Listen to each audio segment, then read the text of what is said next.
Magandang gabi po sa inyong lahat. I'm so happy that you are here and I'm so excited that I'm here. My name is Jeneline and I am Plantita.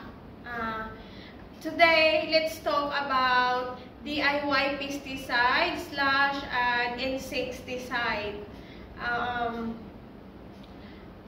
Ano ba ang materials na kakailanganin natin? Just 1 liter of water, vinegar, and dishwashing liquid. Kung ano po ang available na makikita po sa inyong kusina na dishwashing liquid. Tuwing magigising ako sa umaga, chine-check ko po ang aking mga halaman kung okay ba sila or inaatake na ng mga insekto. Kapag naubusan ako ng neem oil extract na ginagamit ko pantaboy sa mga insekto, ay no need siya amount of money. Kailangan lamang po nito na pwede po itong pangtaboy sa mga insekto. Maglalagay tayo ng konti lamang ang ilalagay na vinegar. Just add 1 drop.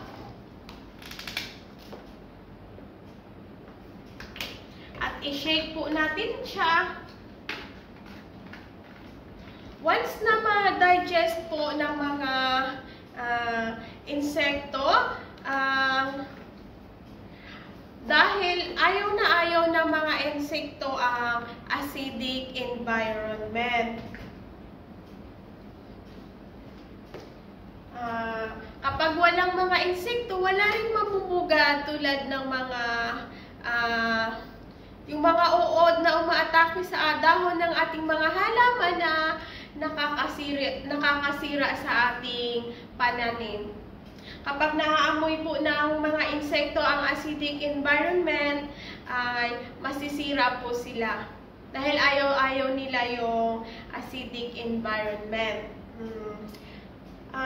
Kapag may umaatake naman sa inyo ng mga black ants or red ants, pwede rin po itong gamitin pang taboy sa mga langgam. Ayan. Hindi po tayo basta-basta na kung ano-ano lang ang i-spray natin sa mga halaman. Tulad ng mga bleach something or spray wood spray na nakakasira ng ating halaman. Ito po ang kailangan natin, yung vinegar na made from factory. Dahil meron po siyang 4.5% na acidity na kaya ng ating pananim. Kung tatanungin niyo po ako kung pwede po yung mga made from tuba na vinegar, I will answer no. Dahil yan po ay 5% acidity na nakakasira sa ating mga halaman. Or tatanungin niyo po ako kung pwede ba ito ibuhos lahat sa ating mga halaman, I will answer no dahil masisira po ang ating pananim. Kailangan lang po natin siya. Kapag may nakikita po kayong mga insekto, spray nyo lang po ng 1 beses ng ganyan. Yan. Ayan. Pwede din nyo naman po siyang gamitin. Once na nakikita nyo naman na mga ilang araw, check nyo po lang mga ilang araw kung okay naman sa inyong pananim.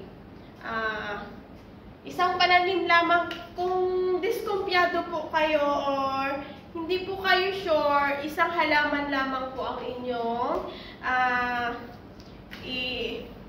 gamitan nyo po ng spray nyo. Tapos mga ilang araw na pwede naman siya at hindi nasisira, okay naman po siya.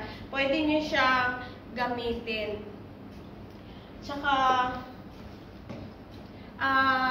maganda po ito tuwing umaga. 5 AM po, pwede nyo na po siyang i-spray nyo po ang inyong mga halaman tuwing 5 AM. maganda po dahil kapag nasa ano na siya, sobrang init na gumagamit kayo, masisira po ang ating mga halaman sa sobrang init. Masusunog po sila or pwede natin mga 4 PM, pwede na siyang gamitan ng pantaboy sa ating mga insekto.